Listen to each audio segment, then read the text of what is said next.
In the last 4 or 5 years, my journaling practice has helped me through a pandemic, burnout, planning my writing business, anxiety, given me a change in direction, helped me deal with failure, as well as given me lots and lots of ideas. Some good, many bad. Journaling can help you with your writing voice. It can help with thoughts and ideas for your writing. It can help you to link thoughts and ideas so they grow. It can give you direction with your creativity, and it can provide self-knowledge.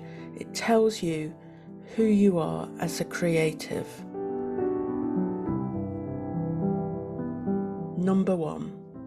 Don't go into your journal with high expectations. Don't start it thinking you're going to come up with the next big novel series or you'll be writing lyrics as fast as Taylor Swift. That's far too much pressure, and it can make that blank page really intimidating. You need to give yourself permission to make scribbles, make mistakes, and spill your coffee. Number 2. See your journal as an external hard drive for your head. Does inside your head look organised and pretty? No. There are all sorts of jumbled up thoughts in there. Throw these thoughts down onto the page any old how. You can sort and sift through at a later date. Number 3. Remember in Toy Story when they said that toys were designed to be played with? Well, journals are designed to be written in. A journal is not a finished product. I throw mine in my bag, stuff it beside me in the car, spill coffee on it whilst walking upstairs, throw it on the floor when my desk is too full, accidentally skip pages, smudge the ink, and all sorts of things. But that's because it's being used. It's there for me if I need it.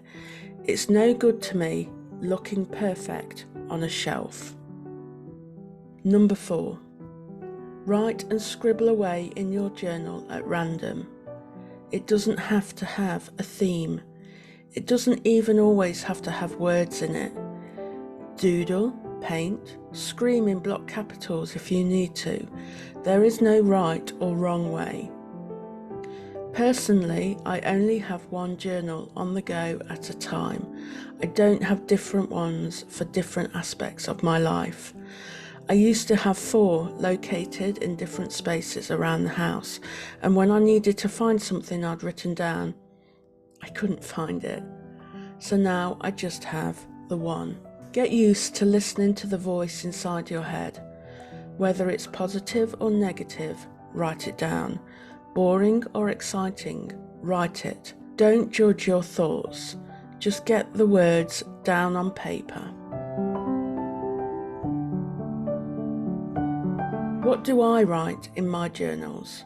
Through the course of this video, I've been flipping through various journals of mine, and you'll have seen some of the insides. Hopefully this will give you a rough visual idea of what I write in my journal. But as a list, and this is far from a complete list as I'm bound to have forgotten something, I write the following things. Number 1. I ask myself questions and try to answer them. For example, why is this bothering you so much, Helen? This is when something is on my mind and I cannot move forward until I've worked out what it is. Often this isn't related to my writing or creativity, but it is affecting my mindset because I can't write if I'm dwelling on it. Number 2. On the subject of mindset, I do check in with it regularly. If I find myself procrastinating, I'll ask myself why. If I find I'm reluctant to market something I've created, I'll dig into that.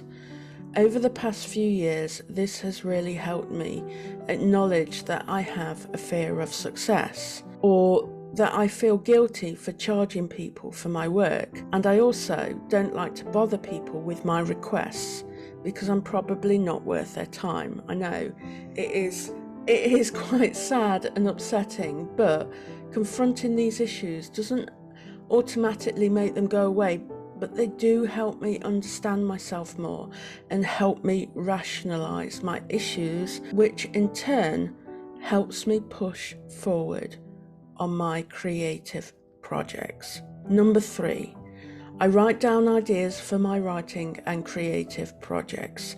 Sometimes they come fully formed, other times they're just a sentence. When it's just a partial idea, I try not to dismiss it and I write it down anyway. That's because journaling is magic. And you might find, on reading through a while later, that 2 pages down the line, you've expanded on this idea without even realizing it. I write down ideas without knowing what they'll become. Number 4, I write down quotes, not just from published authors, but from conversations. I often write down something Claire says when we're talking on our podcast. She's got an amazing way of summing things up. But I also write down things I've said.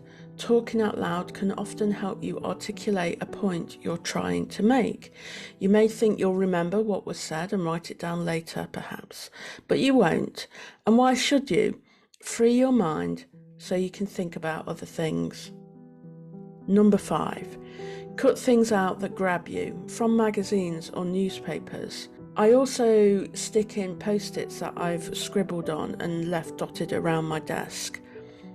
You never know when what you've written down on a post-it comes in useful, but instead of losing it, as I want to do, I'll stick it in my journal.